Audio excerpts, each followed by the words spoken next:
ma huwa dalil, apa dalilnya, apa dalilnya bahwasanya tauhid itu ada 3. Apa dalilnya tauhid itu ada 3? Ini biasa dari seberang ya. Anda tahu dari seberang Pak ya? Seberang itu mengomentarin kita dengan bahasa mereka, antum anti bid'ah gitu kan. Antum itu anti bid'ah. Kamu sendiri jatuh dalam perbuatan bid'ah. Apa bid'ah kami? Tuh, kamu membagi tauhid ada 3. Ma'anna nabi, sahabat dan para a'immah atau salaf lam tu'raf, enggak diketahui mereka membagi tauhid ada 3. Bisa dipahami ya? Taib. Di sana ada 2 alim ulama, ada 2 buku yang membahas masalah ini. Satu Syekh Abu Bakar, Syekh Bakar Abu Zaid dalam kitab beliau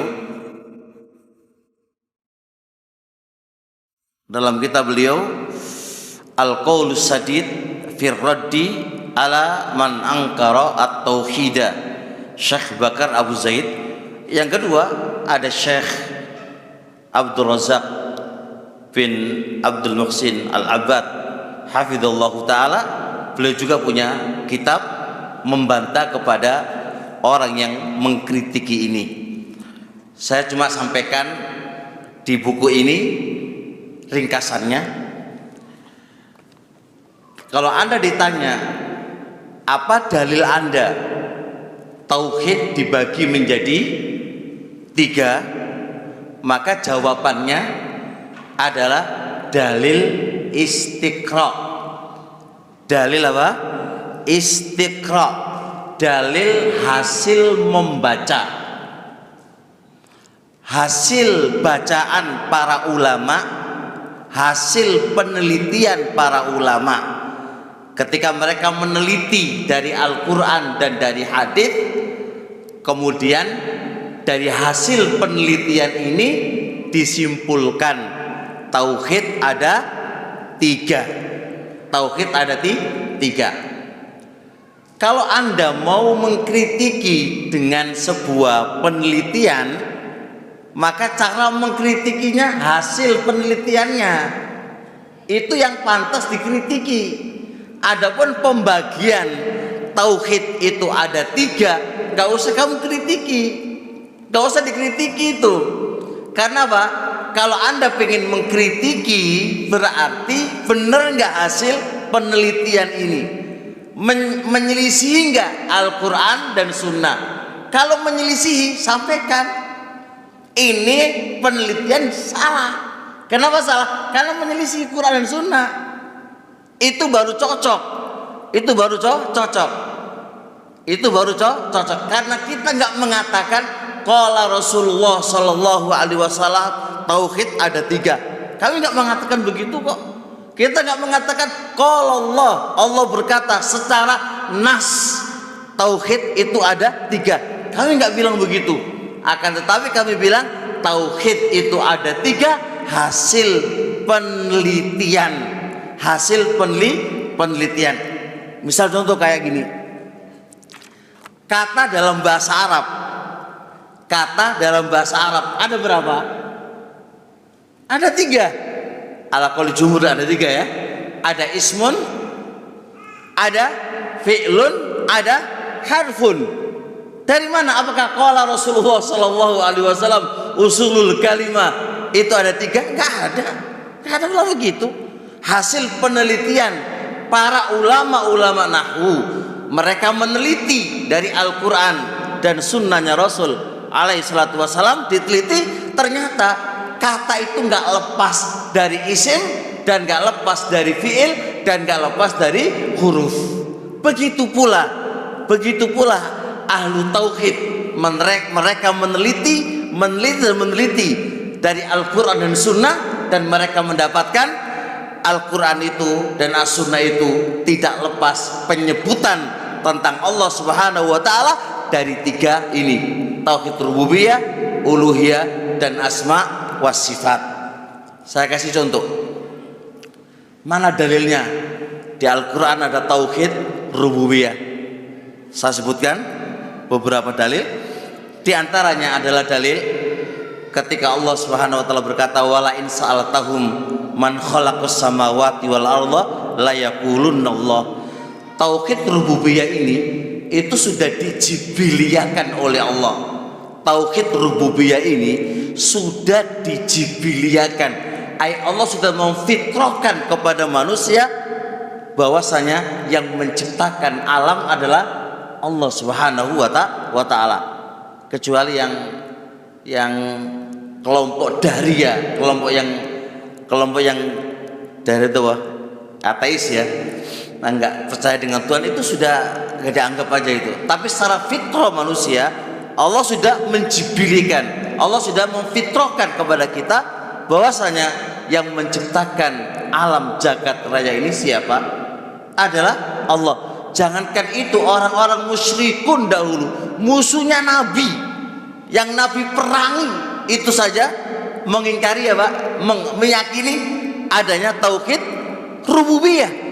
Wala in sa'altahum, jikalau Anda bertanya kepada mereka, man khalaqas samawati wal arda, siapa pencipta langit dan bumi? La yaqulunna Allah. Sungguh Allah pakai lam taukid sama nun taukid. La yaqulunna Allah. Sungguh mereka akan mengatakan Allah. Allah. Siapa pencipta langit dan bumi? Nah, ini namanya tauhid rububiyah. Diistinbatkan, dikeluarkan hukum dari model semisal ini, yaitu apa?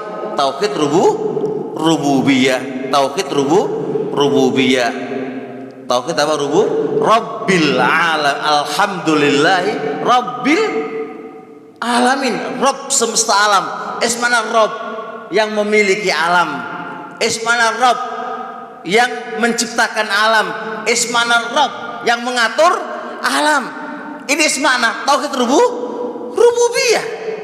Diambil dari ayat-ayat itu, lalu ditetapkan sebuah istilah. Istilahnya apa? Ini istilah tauhid rububiyah. Istilahnya tauhid rububiyah. Hanya istilah teman-teman semuanya. Hanya istilah. Laisa bisyai'in jadid, bukan perkara yang baru. Itu dari Al-Quran. Cuma istilahnya dinamakan tauhid rububiyah. Bisa dipahami? Kemudian tauhid uluhiyah. Adilah tentang tauhid uluhiyah banyak banget dari Al-Quran. Gak usah jauh-jauh. Fa'lam annahu la ilaha illallah wastaghfir linta ismana la ilaha illallah wa tauhid uluhiyah. Iya kan? Dzalika bi annallahu wal haqqu wa anna ma yu'baduna min dunihil batil. Hanya tauhid uluhiyah. Mau di mana lagi? Diistilahkan adilah tadi dinamakan tauhid uluhiyah. Taib, asma wa sifat.